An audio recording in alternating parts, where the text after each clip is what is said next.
after discussing what's purportedly the world's largest fiberglass strawberry, which is in Iowa, we're hopping across the Atlantic to France to have a look at something that's indisputably superlative: the world's largest strawberry cake.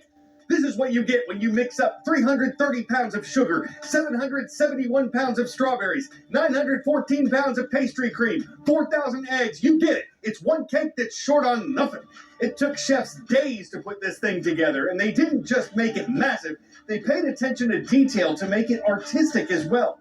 Bakers had to stick to a traditional width and height of strawberry cake to obtain the Guinness World Record. So it's the length of the grandiose dessert that sets it apart. It measures 400 feet from end to end. The manager of the pastry shop that made it says Italians have held the record since 2019. Now it's the French that take the cake.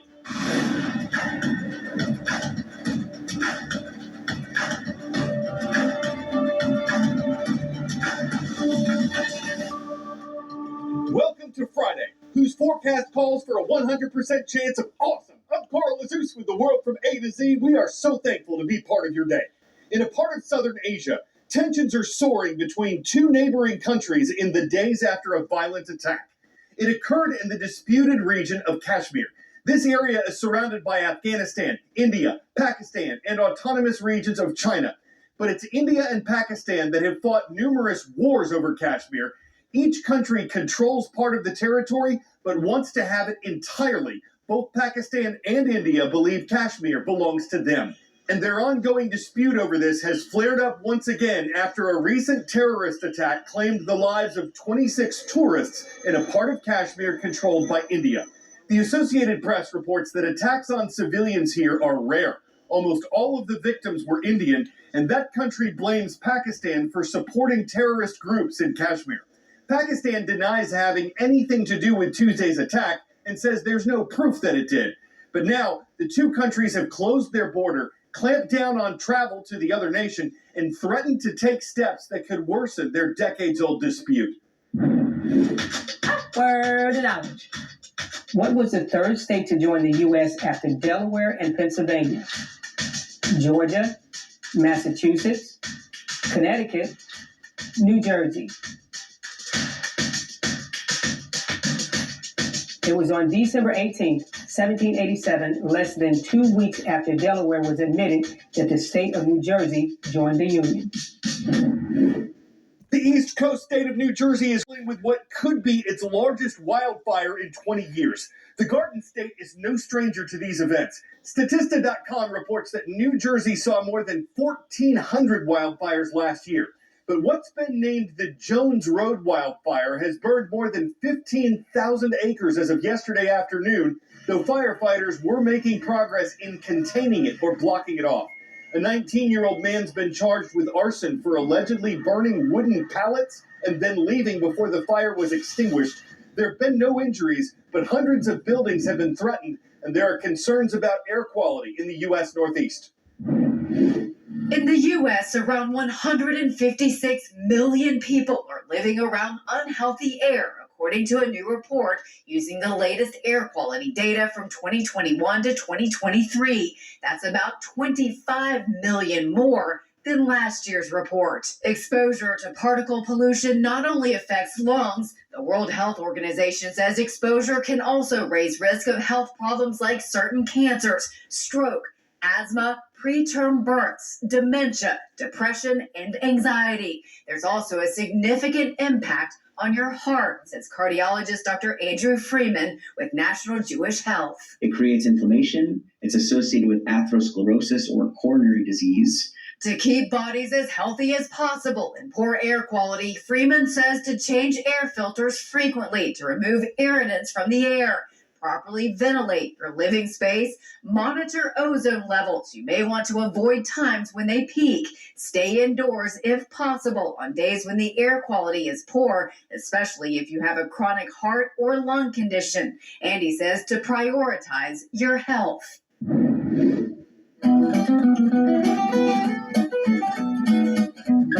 On this date in the world history.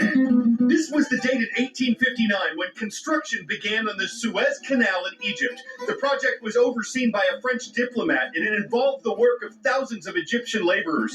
There were numerous challenges and delays during construction, but when it was finally finished in 1869, the 120-mile-long waterway successfully connected the Red Sea with the Mediterranean. Another engineering marvel opened on this date in 1959. The St. Lawrence Seaway utilizes the St. Lawrence River and allows ships to sail from the Atlantic Ocean to the Great Lakes.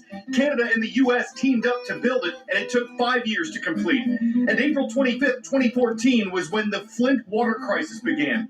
The city of Flint, Michigan tried to save money by changing its water supply from Lake Huron to the Flint River. But the river water wasn't treated for chemicals, and they caused corrosion in Flint's aging pipes that threatened the health of residents. The effects of the crisis reverberate today. You said the jacket diamonds? Yes. This is not it. This is the 8 o'clock. Could you hold your hand out, Brett? Aidan Corcoran might seem a bit young to be working the close-up room at Hollywood's famous Magic Castle. He's actually an elder in the Academy of Magical Arts Junior Society. When I was 18, my dream was always to come to the Magic Castle. Diana Zimmerman, one of the few female pro-magicians of her day, started the Junior Society 50 years ago. 2 former members now lead the Junior Society. We both do what we do just because this program, it changed my life. I know it's changed the lives of so many. The ability to stand up in front of a group of people, the confidence that you develop. Magic is just a baseline for all the kids in this program, whether they go on as entertainers or to do other things, and this is an adjunct. Does anybody want some gum? Okay. Here. I don't even have enough for one. Here, give me a moment. Wow.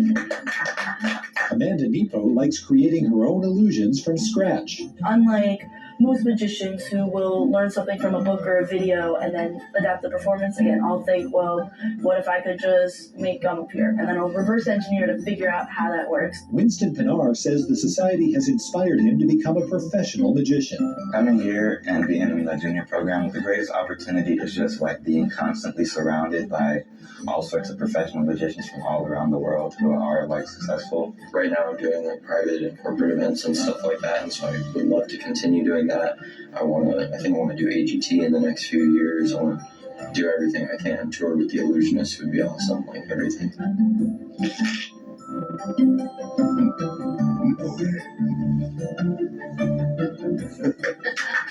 In Hollywood, I'm David Daniel. Called the natural state, the Razorback state, or the land of opportunity, you're talking about Arkansas. And that's where Mr. Holthoff's class is at Woodland Junior High School. Hello to our friends in Fayetteville. From the community of Pueblo, West Colorado, we welcome the Panthers today from Liberty Point International School. Mr. Mayfield's class is in the Centennial State. And our last stop's in Granville, North Dakota. From the Peace Garden State, Mr. Gifford's class is online at TGU Granville High School, home of the Titans.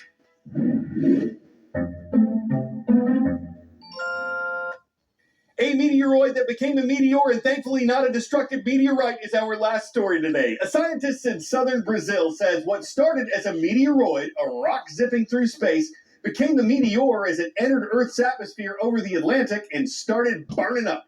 It disintegrated over Brazil in a great ball of fire. And while the search is on for meteorites, the chunks that survive and hit the ground, we had no immediate reports of damage.